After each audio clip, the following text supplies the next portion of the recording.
ምዕራፍ 2 ማናቸውም ሰው የእህል ቁርባን ለእግዚአብሔር ሲያቀርብ ቁርባኑ ከመልካም ዱቄት ይሁን፣ ዘይትም ያፈስበታል፣ ዕጣንም ይጨምርበታል። ወደ አሮንም ልጆች ወደ ካህናቱ ያመጣዋል። ከመልካም ዱቄቱና ከዘይቱም አንድ እፍኝ ሙሉና ዕጣኑን ሁሉ ወስዶ ካህኑ የእሳት ቁርባን ለእግዚአብሔር ጣፋጭ ሽታ እንዲሆን ለመታሰቢያ በመሠዊያው ላይ ያቃጥለዋል። ከእህሉም ቁርባን የተረፈው ለአሮንና ለልጆቹ ይሆናል። ይህም ለእግዚአብሔር የሚሆን የእሳት ቁርባን ቅዱሰ ቅዱሳን ነው። በእቶን የተጋገረውን የእህል ቁርባን ስታቀርብ በዘይት የተለወሰ የመልካም ዱቄት የቂጣ እንጎቻ ወይም በዘይት የተቀባ ስስ ቂጣ ይሁን።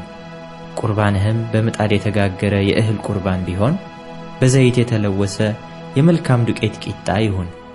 ቆርሰህም ዘይት ታፈስበታለህ፣ የእህል ቁርባን ነው። ቁርባንህም በመቀቀያ የበሰለ የእህል ቁርባን ቢሆን ዘይት የገባበት ከመልካም ዱቄት የተደረገ ይሁን።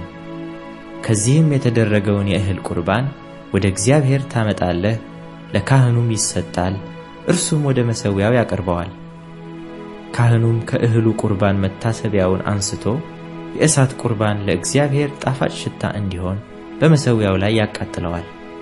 ከእህሉም ቁርባን የተረፈው ለአሮንና ለልጆቹ ይሆናል። ይህም ለእግዚአብሔር የሚሆን የእሳት ቁርባን ቅዱሰ ቅዱሳን ነው። እርሾ ያለበት ነገር ማርም ለእግዚአብሔር የእሳት ቁርባን ይሆን ዘንድ አታቀርቡምና ለእግዚአብሔር የምታቀርቡት የእህል ቁርባን ሁሉ እርሾ አይሁንበት። እነዚህንም የበኵራት ቁርባን አድርጋችሁ ለእግዚአብሔር ታቀርባላችሁ። እንደ ጣፋጭ ሽታ ግን በመሠዊያው ላይ አይቃጠሉም።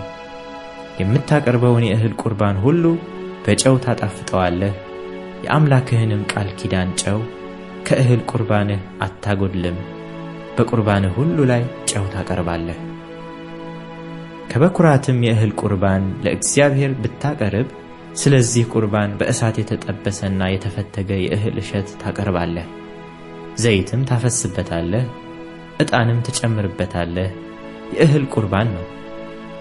ካህኑም ከተፈተገው እህል ከዘይቱም ወስዶ ከዕጣኑ ሁሉ ጋር መታሰቢያውን ያቃጥላል። ይህ ለእግዚአብሔር የእሳት ቁርባን ነው።